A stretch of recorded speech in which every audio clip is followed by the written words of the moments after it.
Hi friends, ready Kashi சீரியலில் நாளைக்கு என்ன நடக்க போகுதுன்னு பார்க்கலாம். வாங்க வீடியோக்குள்ளே போகலாம். நம்ம சேனல் இன்னும் சப்ஸ்கிரைப் பண்ணாதவங்க சப்ஸ்கிரைப் பண்ணிக்கோங்க.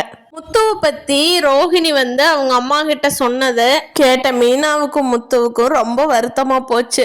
அது எப்படி கிறிஷோட அம்மா இவரை பார்க்காமையே இப்படி பேசலான்னு மீனா சண்டைக்கு போனது உண்மையான காரணமாக எல்லாத்துக்குமே மனசுக்கு படுது. அடுத்த நாள் வேலைக்கு கிளம்புறப்போ முத்து மீனா, நான் இன்னைக்கு எப்படியாவது கிறிஷோட அம்மா யாருங்கிற டீட்டெயில்ஸ் இனிமேல் விசாரிக்க போகிறேன் மீனா, பார்க்கலாம் அவங்க யாரு தான் என்னென்னு. இவ்வளோ நாள் நம்மளை கண்காணிச்சுட்டே இருக்கிற மாதிரியே எனக்கு ஒரு ஃபீல் ஆகுது மீனா.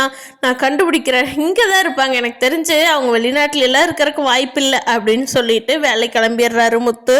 இனி வரப்போகிற எபிசோட்ல மீனா கர்ப்பமானாங்கன்னா நல்லா இருக்கும். பார்க்கலாம் என்ன நடக்குதுன்னு. ஸ்ருதி எப்பவுமே ஸ்ருதி தான் கரெக்டாக பேசிட்டு இருக்காங்க. கண்டிப்பாக அடுத்தடுத்த நாட்களில் ரோஹிணி மாற்ற மாதிரி எபிசோட்ஸ் வருங்கிறத எல்லாரும் எதிர்பார்க்கலாம். ஸ்ருதியை வச்சு மீனாவும் முத்துவும் குரல் மாற்றி பேசி தான் நம்ம ரோஹிணியை கண்டுபிடிக்க போகிறாங்க. பார்க்கலாம் ஃப்ரெண்ட்ஸ். இந்த வீடியோ பிடிச்சிருந்தா லைக் பண்ணிக்கோங்க. அடுத்து என்ன நடக்கலான்னு நீங்கள் கீழே கமெண்ட் பண்ணுங்கள். தேங்க்யூ.